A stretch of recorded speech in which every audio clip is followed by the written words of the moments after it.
Olá pessoal, o propósito desse vídeo é fazer uma pequena apresentação sumarizada do que é o Programa de Gerenciamento Preditivo de Ativos.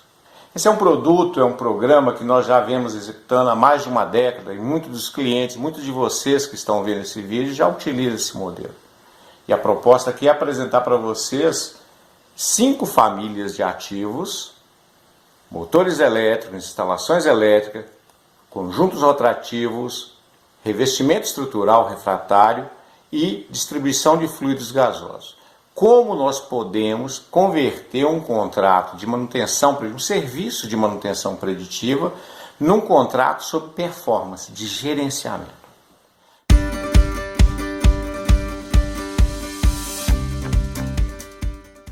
Mas antes de entrarmos exatamente nessas 5 famílias, vamos fazer uma breve introdução no conceito da manutenção tradicional. Na manutenção tradicional, conforme o slide que vocês estão vendo aí na figura 1, nós temos uma manutenção dividida em 3 níveis. A manutenção preventiva, né, o nome já diz. A manutenção corretiva, que é a manutenção do mal, né, conceitualmente do mal. E a manutenção preditiva, que é a nobreza, né? Esse é o conceito que nós temos de forma sumarizada da manutenção, é esse aí. O modelo de gerenciamento preditivo de ativos, ele lapida um pouco mais esse modelo, conforme nós veremos na figura 2.1. Então vocês veem que na figura 2.1 nós temos a manutenção preventiva, e essa manutenção preventiva ela se divide em preventiva cronológica, com base no tempo, por exemplo, a lubrificação, né? E a preventiva sob condição, essencialmente inspeção. Inspeção instrumentada, inspeção semi-instrumentada, inspeção sensitiva e ronda. E do outro lado nós temos a manutenção corretiva, que no slide anterior nós vimos ela como ruim. Mas nós temos a manutenção corretiva programada. Essa é a melhor manutenção. Principalmente num momento onde o recurso é muito menor do que a demanda.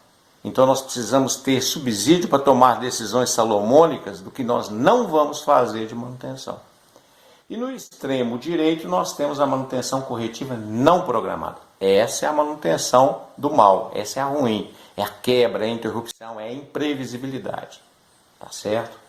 Mas se nós pegarmos e descermos um pouco mais conforme o slide 2.2, vocês vão ver que há uma sinergia muito grande entre a manutenção preventiva sob condição e a manutenção corretiva programada. Na verdade, uma complementa a outra, ela fecha um ciclo. Como? Porque é basicamente inspeção. Inspeção gera o quê? Anomalia, que vai entrar no sistema como nota e algumas transformar em ordem. E elas são trabalhadas dentro de uma grade de programação como manutenção corretiva programada. Essa é uma grande mudança, porque nós estamos falando aqui de 80% do recurso da manutenção está alocado nesse ciclo virtuoso aqui, entre manutenção corretiva preventiva sob condição e manutenção corretiva programada. Então a grande diferencial disso aqui está onde? Está na inspeção. A inspeção preditiva convencional, não, ela é muito pouco. Ela é muito pouco, nós vamos ver por quê. Vamos ver o próximo slide, ele vai nos mostrar. Se nós pegarmos essa curva que está em vermelho aqui, é uma alusão à curva do intervalo PF, né? Entre a falha potencial e a falha funcional. Observa que as inspeções analíticas, estamos chamando as convencionais preditivas de analíticas, são inspeções que normalmente dependem de 2 profissionais. Um que inspeciona, está no campo colhendo os dados, e o outro que analisa, certo?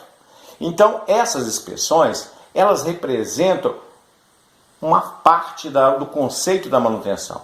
E nelas estão as preditivas que a gente conhece, como análise de vibração, termografia, ultrassom, os ensaios não destrutivos, né? Técnicas instrumentadas e semi-instrumentadas, e as análises de amostra, óleo isolante, óleo lubrificante, óleo hidráulico e assim por diante. Essa é a inspeção conceitualmente chamada preditiva. Qual que é a abrangência dela? Ela é tão específica, ela é tão especialista que ela trabalha sempre em um modo de falha. Análise de vibração.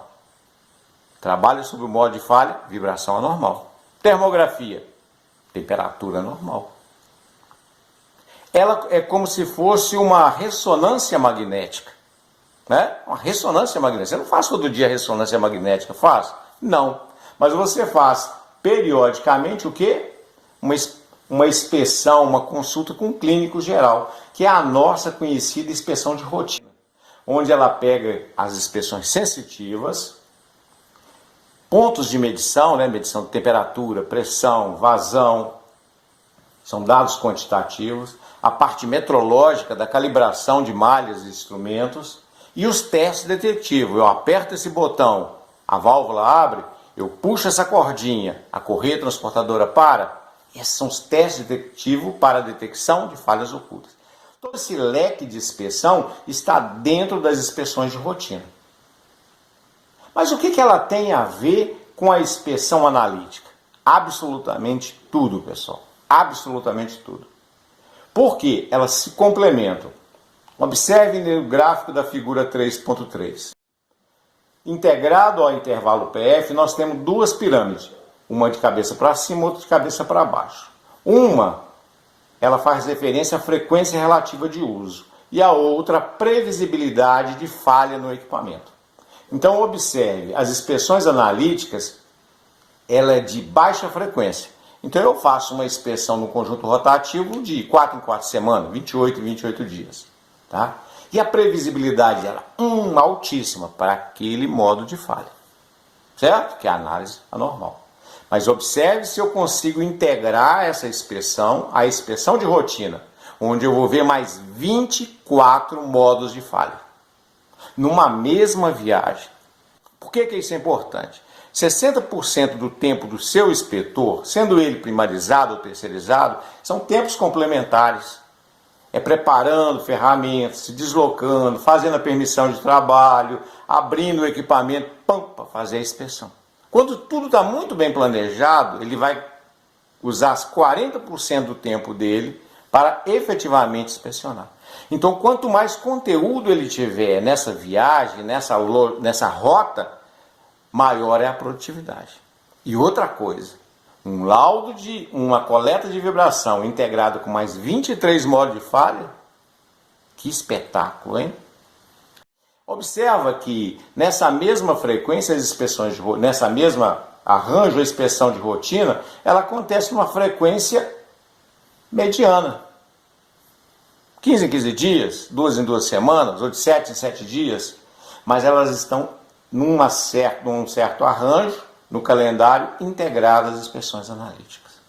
O que nós ganhamos com isso? Produtividade e o grande ganho, poder de tomar a decisão do que nós não vamos fazer.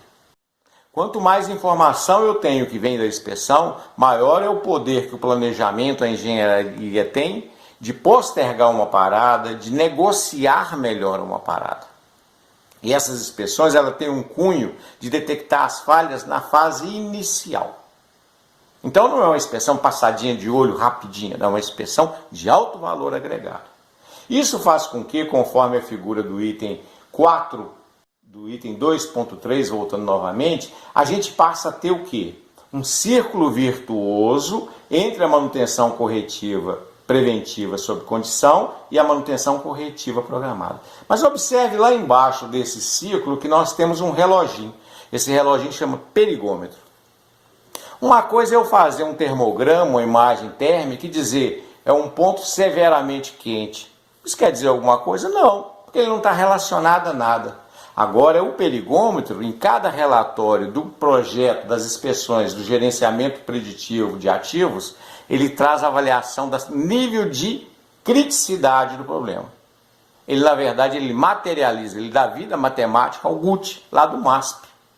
Então, ele toma a decisão e você determina nele o gatilho a partir de que nível você quer colocar como uma nota, uma anomalia, uma nota que vai entrar no backlog. A grande notícia, aproximadamente entre 60 a 70% das notas, das anomalias geradas, elas não entram no backlog, ou seja, na manutenção corretiva programada, quando são detectadas. Normalmente, entre 60 e 70 são monitoradas. Esse é o grande poder de decisão do que você não vai fazer de manutenção. Aí está o grande ganho, tá certo? Essa é uma pequena introdução. No próximo vídeo, nós estaremos falando sobre gerenciamento preditivo de ativos, instalações elétricas. Muito obrigado pela atenção e até o próximo.